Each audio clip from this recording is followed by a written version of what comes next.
Effectivement, on en sait un petit peu plus aujourd'hui, notamment sur les horaires d'arrivée. Le premier bateau à franchir la ligne d'arrivée, ce sera demain en début de soirée, après plus de 45 000 kilomètres de mer. Mais pour le moment, impossible de vous dire qui sera le premier à franchir cette ligne, car le suspense, il reste entier entre les 5 premiers. Un duo, Charlie Dalin et Boris Herrmann, qui ont opté pour une route plus à l'ouest, une route plus directe. Et puis un trio emmené par Louis Burton, Kevin Bestaven et Thomas Ruyant, qui ont eux fait une route beaucoup plus vers le nord et pour toucher des vents plus forts et plus rapidement. Alors c'est donc cette toute dernière ligne droite qui s'amorce pour les 5 premiers, avec un dernier obstacle de taille à franchir, le golfe de Gascogne et son trafic maritime, le trafic commercial, les bateaux de pêche entre lesquels il va falloir slalomer jusqu'ici au Sable d'Olonne. Et puis vous le savez, ce sera une arrivée forcément particulière cette année. Pandémie oblige, il n'y aura pas de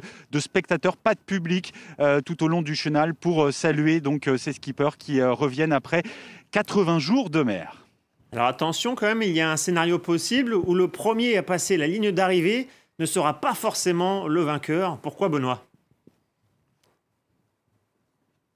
Oui, cette édition, elle est bien particulière, effectivement. Déjà, les écarts qui devraient être infimes entre les 5 premiers. Et puis, c'est vrai, le premier bateau à franchir la ligne d'arrivée ne sera pas forcément le vainqueur, car dans ce groupe de 5, il y en a 2 qui bénéficient de bonifications de temps. Pourquoi ? Eh bien, souvenez-vous du naufrage de Kevin Escoffier au large de l'Afrique du Sud. 2 bateaux s'étaient déportés pour aller lui porter secours. 6 heures de bonus pour l'Allemand Boris Herrmann, qui se trouve à un peu plus de 150 km de Charlie Dalin, et puis 10h15 pour Yannick Bestaven, le skipper de Maître Coq, qui est lui un petit peu plus loin. Il est à 540 km du leader de la course, sans oublier évidemment Jean Lecam. Lui, il a 16h15 de bonification, le doyen de la course, qui peut toujours espérer monter sur le podium de cette édition du Vendée Globe.